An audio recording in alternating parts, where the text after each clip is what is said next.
Bonjour, on va aborder quelques notions qui sont importantes pour le troisième exercice et le reste des TP à faire. Maintenant on a vu qu'on peut créer un réseau local à l'aide d'un switch. Maintenant si on veut communiquer entre deux réseaux, et donc je peux donner l'exemple de Internet, donc on a un réseau local à la maison, il y a différentes machines, et pour communiquer avec Internet, il nous faudrait une passerelle. Alors cette passerelle, elle aura comme rôle de identifier chaque machine par rapport aux autres réseaux. Donc elle est importante pour communiquer de l'extérieur. Donc on va voir après le TP. Mais la notion de passerelle, elle est importante. Euh, donc, euh, donc là, quand je dis LAN, LAN c'est le réseau local, votre réseau local. Donc c'est important de savoir que votre machine, dans le réseau local, elle aura deux adresses IP, une adresse IP locale et une adresse IP vue par l'extérieur. Donc, euh, si on parle de votre maison, si vous allez sur la console invite commande et vous tapez IP config all/all, il y a un petit espace ici, n'oubliez pas, il va vous donner toutes les informations concernant votre réseau local et il va vous donner l'adresse de la passerelle par défaut. On va voir après en application à quoi elle sert. Donc, dans votre box à la maison, donc il faut savoir qu'il y a la passerelle elle-même qui va pouvoir communiquer avec l'extérieur. Il y a le DNS, on a vu dans la définition d'un DNS, c'est celui qui va faire le lien entre l'adresse physique là en 1 et machin et l'adresse en français. Et après, il faut savoir que le DHCP Dynamic Host Configuration Protocol, ça sert en fait à donner à chaque machine une adresse IP et des fois les dynamiques, c'est-à-dire elles changent pour gagner du temps et en fait pour éviter toute tentative de hackage.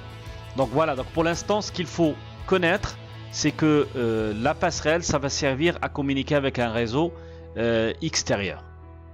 Voilà pour cette partie-là. Donc par la suite, l'objectif c'est de créer deux réseaux et les lier avec ce qu'on appelle un routeur qui va jouer le rôle de la passerelle pour communiquer entre deux réseaux locaux. Par exemple, là ça c'est votre maison et là c'est la maison des voisins. On va donner cet exemple là. Et donc la liaison par internet, ça se passe par une passerelle.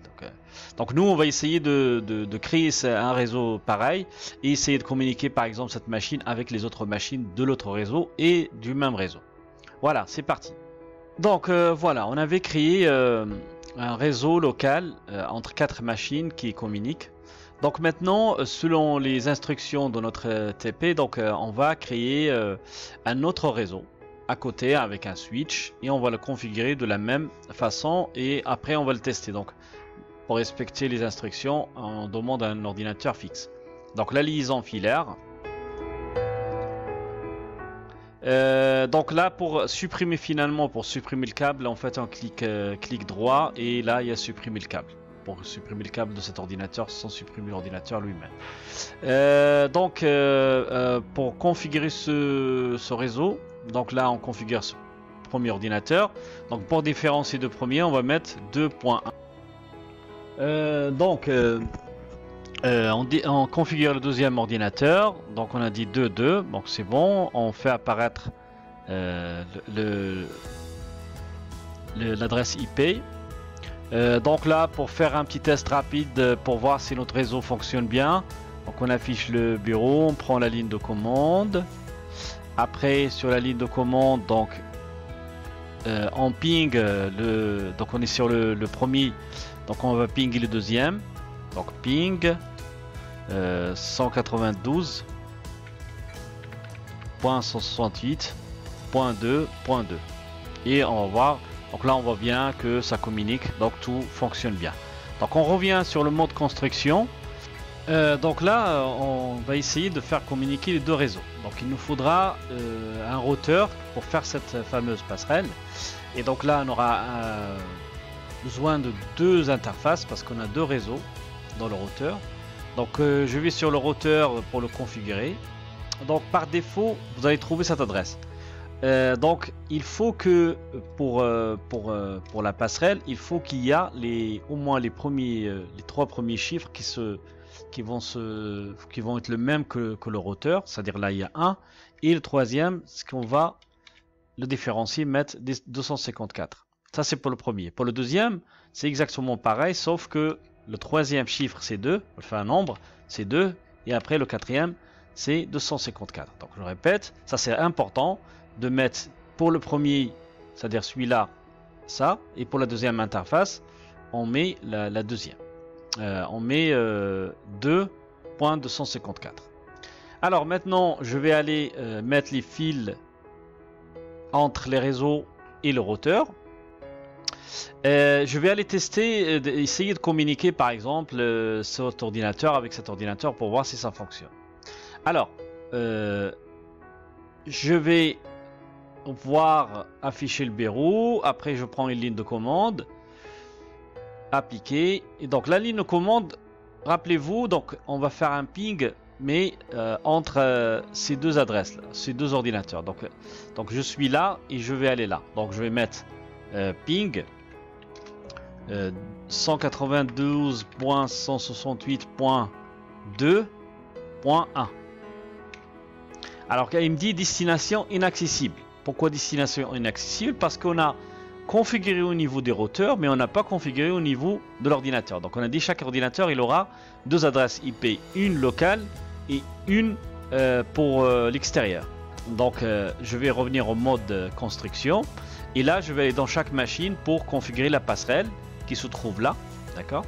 Et donc là je vais mettre 192.168.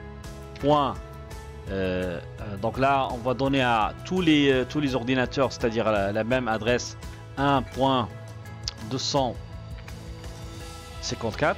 donc on va copier-coller cette adresse et on va le faire pareil. Donc c'est la même adresse que la passerelle.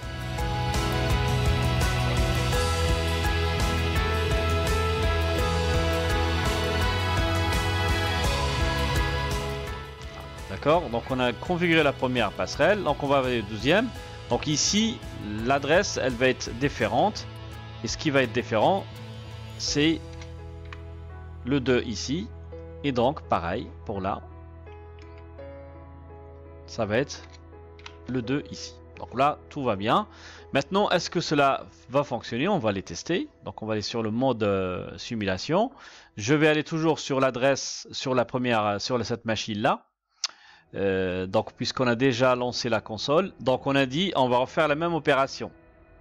Alors pour faire apparaître rapidement ça, ce que vous avez écrit dans l'historique, il faut appuyer sur la touche flèche vers le haut ou vers le bas, d'accord. Donc là on va tester, tac, et on voit bien que cette machine elle communique avec cette machine. Donc on peut baisser la vitesse encore pour voir bien. Donc on va tester par exemple vers la deuxième machine. Donc la deuxième machine c'était 2.2. Ok. Donc là on va voir et on voit bien que voilà, ça fonctionne bien ici. Voilà. Donc voilà, on a pu faire communiquer un ordinateur d'un autre réseau avec un ordinateur d'un autre réseau grâce à ce routeur là et à cette passerelle là.